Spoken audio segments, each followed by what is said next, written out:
Welcome back everyone. You might be in a position where for some reason you cannot install certain apps on your device. Now this can happen for a ton of reasons, but more so it probably means that you're kind of on an outdated version of iOS. Now this tutorial can be used for two different purposes. If you're watching this now or then like the year it came out, or even 2 or 3 years after this video came out and you're still trying to figure out how to install these things, just know that there's two different ways to go about doing it, but both methods do require a different device unless you want to be jailbroken, so keep that in mind. If you're on iOS 10 or 9 or whatever, there's a really good way to jailbreak and then download apps that way, which I'll leave linked down below. However, if you want to stay stock or if you don't have access to any jailbreak methods, what you will need is either an iPhone or a MacBook or Windows or whatever. So if you have an iPhone, you want to make sure it's on one of the newest versions of iOS, or if you have an iPad, it'll also work, or an iPod, as long as you're on the specific version of software that's the latest for that app to be downloaded. So if you have iOS 12 or iOS 13 as of right now, then you're set.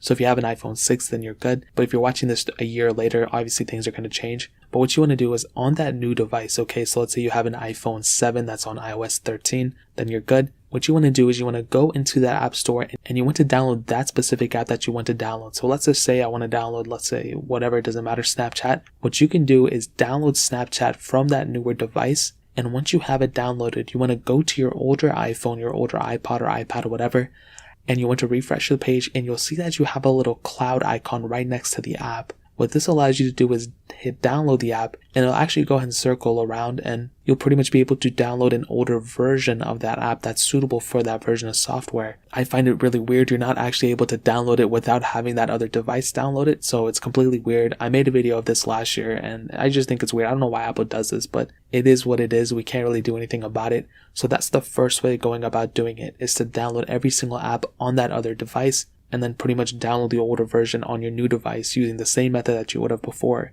Now a second way about going about doing this is to use iTunes, and you have to use an older versions of iTunes. You have to use, I think you have to use iTunes 12.6.5 or earlier. Those specific versions of iTunes actually have the App Store icons, App Store accessibility within it. So what you can do is download that version of iTunes. You have to delete the older one, then reinstall the even older one. And then you just want to go into the App Store icon once it's all installed. And then from there, you just want to download the specific app that you want to. And you want to make sure you're signed into the specific Apple ID that you're on the other device. So make sure you're on the same Apple ID for all these different devices. And once you have it saved or download or whatever, you can go onto your device and try downloading it that way. And like I said before, you should be able to download an older version of that specific app. So that's really pretty much it. Just a couple ways of going about doing this. If you have any other questions or anything, let me know in the comment section below. Hit the like button, that would mean so much, but definitely hit that subscribe button. Every single subscriber that we get really does count, so it means so much if you guys could hit that. Also check out the other links down in the description as well. My Twitter, my Instagram, my second channel.